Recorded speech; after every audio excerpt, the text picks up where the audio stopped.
নরসিংদীর মাধবদীতে ডিস ও জুট ব্যবসা নিয়ন্ত্রণ নিয়ে বিএনপির দুই গ্রুপের সংঘর্ষে মঞ্জু মিয়া গুলিবিদ্ধ হয়ে নিহত হয়েছেন এবং বক্তিয়ার নামে একজন আহত হয়েছেন। বৃহস্পতিবার রাত ৮টার দিকে শেখেরচর বাবুরহাট এলাকায় এই ঘটনা ঘটে। নিহত মঞ্জু মাধবদী থানার পৌলানপুর এলাকার বাসিন্দা। পুলিশ জানায়, ডিস ও জুট ব্যবসার নিয়ন্ত্রণ নিয়ে যুবদলের আকরাম হোসেন ও ইফতেখার আলম বাবলা গ্রুপের মধ্যে বিরোধ চলছিল। সংঘর্ষে মঞ্জুর মৃত্যু হয় এবং বক্তিয়ার আহত হন। পুলিশ ঘটনাস্থল পরিদর্শন ও সিসিটিভি ফুটেজ সংগ্রহ করেছে। তদন্ত সাপেক্ষে ব্যবস্থা নেওয়া হবে বলে জানিয়েছেন পুলিশ সুপার মোহাম্মদ আব্দুল হান্নান। আমরা 8:30টার দিকে খবর পেলাম যে শেখেরচর বাজারে গোলাগুলি হয়েছে এবং একজন গুলিবিদ্ধ হয়েছে, একজন আহত হয়েছে।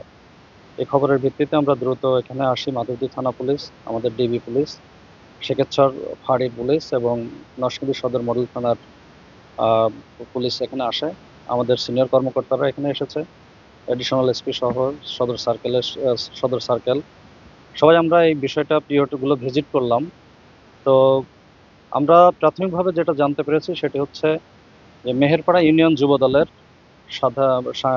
জয়েন্ট সেক্রেটারি আকরাম এবং মেহেরপাড়া ইউনিয়ন পরিষদের ইউনিয়ন যুব দলের যে সভাপতি ইফতেখার এবং তার ভাই বক্তিয়ার, যে তাঁতি দলের সভাপতি হিসেবে আমরা জানতে পেরেছি, তাদের মধ্যে দীর্ঘদিন ধরে এলাকায় ডিশ ব্যবসা এবং ঝুট ব্যবসা নিয়ে একটু দ্বন্দ্ব চলে আসছে এবং তারই জের ধরে গত 3 দিন আগে বক্তিয়ারের ছোট ভাই জ্যোতি তাকে আকরাম এবং তার সহযোগীরা সহ তাকে মারপিট করে।